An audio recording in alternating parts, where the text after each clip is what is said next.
My grandfather says with beet red cheeks and puffed chest that he is pro-life because my mother would not have been born if Roe v. Wade had happened before 1959, and that is true. It is also true that I would not have been born if my mother was not stupidly in love with my mentally ill alcoholic father. My daughter would not have been born if she had been made of the sperm that was forced into me at 17 years old. Representative Mike Reynolds says that most Oklahomans believe life begins at conception, and it would not make sense to make an exception for victims of rape. Representative Mike Reynolds would not have been born if his mother had known what a douchebag he was going to be.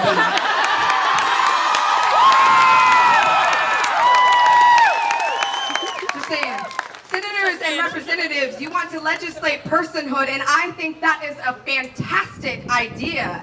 Let's hang person signs on the 10,000 children currently in state foster care.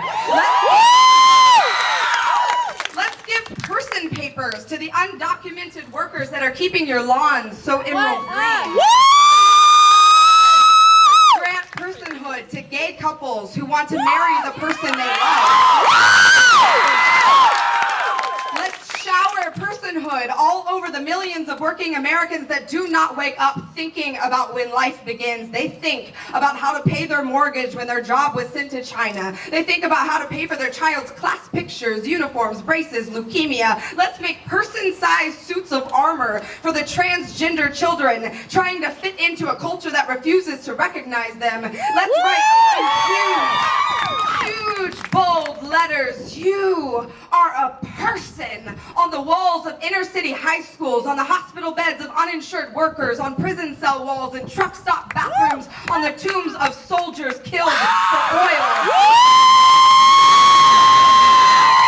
Let's give the gift of personhood to every woman.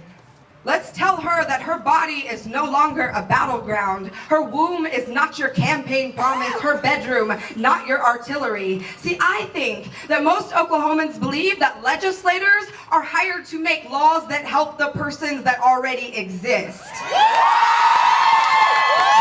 To use the money from our taxes to create real legislation that helps real people with real problems. It is true that some of us would not have been born if choice had been an option for our mothers.